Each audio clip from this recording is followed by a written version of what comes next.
studi kasus pengukuran produktivitas dengan menggunakan model fosfat pada PT WI Surya yang disusun oleh saya sendiri, Profesor Saputra, dengan NIM 14124100086 dalam bagian pengampu Prof. Erni Puspanantasari Putri STM DMG PhD. Latar belakang perkembangan industri manufaktur di Indonesia semakin pesat, sering seiring dengan meningkatnya kebutuhan masyarakat terhadap berbagai produk kebutuhan sehari-hari. Salah satu perusahaan yang berperan penting dalam memenuhi kebutuhan tersebut adalah PT WI Surya. Perusahaan ini merupakan salah satu produsen barang konsumsi terbesar di Indonesia yang menghasilkan berbagai produk kebutuhan rumah tangga, perawatan pribadi, makanan, dan minuman. PT WI Surya didirikan pada tahun 1948 di Surabaya oleh Harjo Sutanto dan Depo Sutanto. Awalnya perusahaan ini memproduksi sabun cuci secara sederhana, kemudian berkembang menjadi perusahaan besar yang mampu bersaing di pasar nasional maupun internasional dengan slogan Life Keeps Getting Better. PT WI Surya terus berupaya menghasilkan produk berkualitas dengan harga yang terjangkau bagi masyarakat. Next.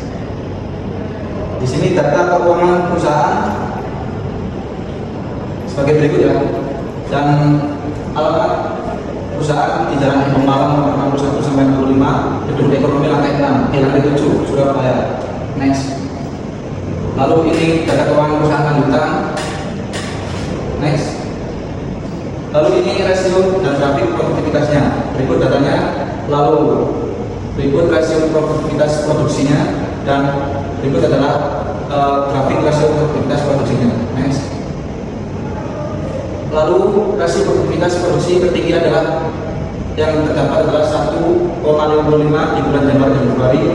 Rasio produktivitas produksi terendah adalah 1,29 di bulan Juni, dan yang tengah 1,38 di Juni dan Desember sampai April di tahun kedua. Next. Yang pertama, aspek organisasinya. Berikut adalah datanya, nilai tambah dan biaya umum.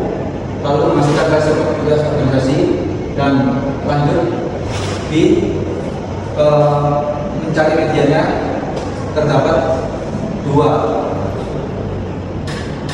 Lalu ini grafiknya. Tertinggi di bulan Februari tahun 2 sebanyak 2,18, dan terendah 1,87 di bulan April, dan di tengah-tengahnya ada di angka 2 di bulan Juni. Lalu aspek penjualan.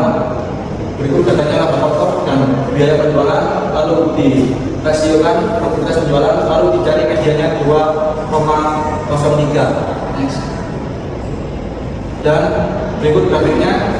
Terdapat penjualan tertinggi adalah 2,50 di bulan Januari, terendah 1,89 di Agustus, dan tengah-tengah di Juli sebanyak 2,00. Lalu aspek produk. Berikut adalah datanya, laba pokok dan biaya langsung, lalu dirasiokan dan dicari median ditemukan sebanyak 0,38. Dan mencari grafik, lalu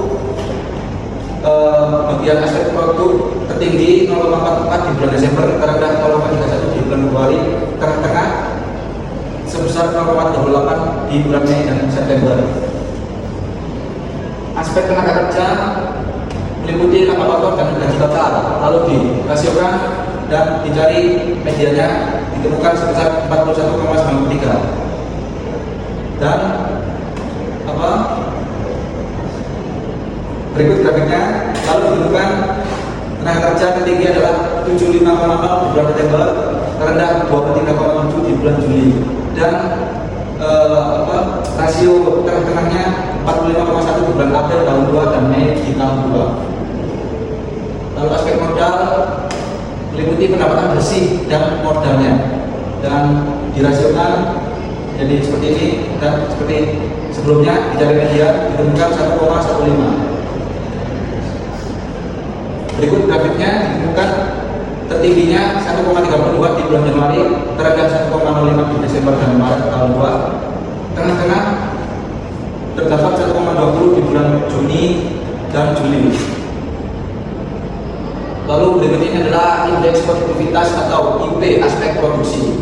Berikut adalah datanya, meliputi rasio produktivitas dan indeksnya, IP-nya. Lalu Berikut grafiknya dan berikut adalah kesimpulannya. Indeks produktivitas IP produktivitas tertinggi sebesar 100% di bulan Januari dan Februari. Lalu yang terendah 84% di bulan Juni, dan tengah-tengahnya ada di bulan Juni tahun 2009 sebesar 92%. Next. IP aspek penjualan. Lalu IP aspek penjualan, berikut datanya. Lalu ditentukan rasio penjualan dan nilai penjualan, dibuatkan grafik, lalu disimpulkan menjadi seperti ini. Yang tertinggi adalah 100% di bulan Januari, terendah 76% di Agustus, dan yang tengah-tengahnya di bulan Maret sebesar 88%.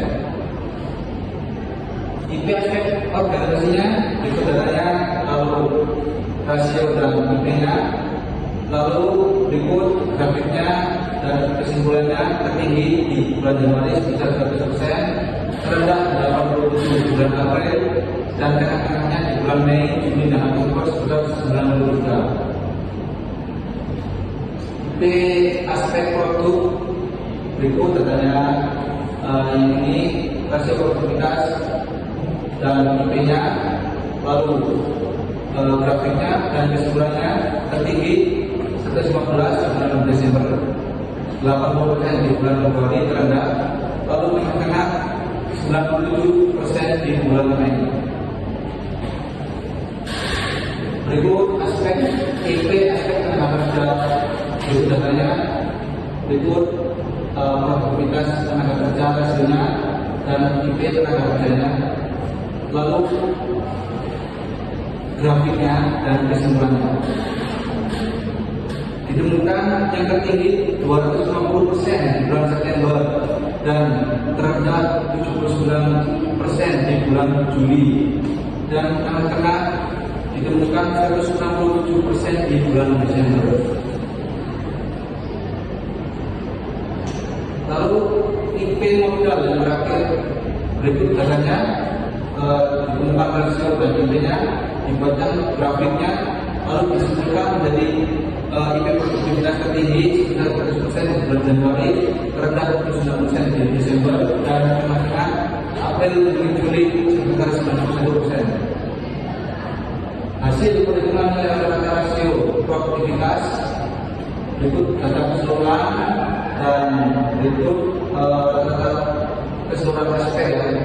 Ditemukan medianya sebesar 1,83. Lalu dibuatkan grafik dan disimpulkan rata-rata rasio produktivitas keseluruhan aspek. Hasil perhitungan nilai rata-rata rasio produktivitas, berikut datanya. Lalu berikut rata-rata rasio produktivitas keseluruhan aspek, lalu dicari medianya, ditemukan sebesar 1,83. Dibuatkan grafik seperti berikut, lalu disimpulkan menjadi rata-rata rasio produktivitas keseluruhan aspek-aspek tertinggi sebesar 46,75 di aspek tenaga kerja, terendah aspek produk sebesar 0,41, dan tengah-tengahnya ada di antara 2,19 di bagian aspek penjualan. Hasil perhitungan rata-rata indeks produktivitas atau IP-nya, berikut detailnya. Lalu rata-rata indeks produktivitas IP-nya, lalu dicarikan medianya, ditemukan 0,93 dan dibuatkan grafik, lalu disimpulkan menjadi yang tertinggi 1,46 di aspek tenaga kerja, terendahnya di aspek modal sebesar 0,87, dan tengah-tengah di bagian aspek produk sebesar 1,00. Peningkatan perbaikan produktivitas, rata-rata rasio produktivitas keseluruhan aspek-aspek terendah adalah 0,1, yakni aspek produk. Dengan demikian beberapa upaya yang dapat dilakukan untuk meningkatkan produktivitas aspek produk adalah sebagai berikut. Produk berikutnya, lalu perancangan produk, pengembangan produk, tambahan pemakai, keuntungan produk, dan analisis nilai. Lalu rata-rata rasio produktivitas indeks produktivitas IP keseluruhan modal. Dengan demikian, beberapa upaya yang dapat dilakukan untuk meningkatkan produktivitas aspek produk adalah sebagai berikut. Ya. Jadi pengendalian persediaan, manajemen keuangan, analisis investasi, perencanaan dan pemulihan ekonomi dan perusahaan. Kesimpulannya, bagian ini aspek tenaga kerja merupakan aspek dengan kinerja produktivitas terbaik. Hal ini menunjukkan oleh rata-rata rasio produktivitas tertinggi sebesar 46,75 dan rata-rata indeks produktivitas IP tertinggi sebesar 1,46 dan sebaliknya aspek produk memiliki rata-rata rasio produktivitas terendah sebesar 0,41 dan lalu produktivitas IP terendah sebesar 0,82 dan hasil analisis juga menunjukkan bahwa nilai produktivitas tertinggi dan terendah pada masing-masing aspek terjadi pada periode yang berbeda, sehingga dapat disimpulkan bahwa produktivitas perusahaan dipengaruhi oleh beberapa faktor internal seperti penggunaan sumber daya, pengelolaan organisasi, efektivitas penjualan, kualitas produk, tenaga kerja, dan pemanfaatan modal. Secara keseluruhan, perusahaan telah menunjukkan tingkat produktivitas yang cukup baik, terutama pada aspek produk, pengurangan pemborosan, optimasi penggunaan aset, serta pengelolaan modal yang lebih efisien agar produktivitas perusahaan secara keseluruhan dapat terus meningkat dan mendukung keberlangsungan usaha di masa mendatang. Sekian presentasi dari saya, kurang lebihnya mohon maaf. Terima kasih. Wassalamualaikum warahmatullahi wabarakatuh.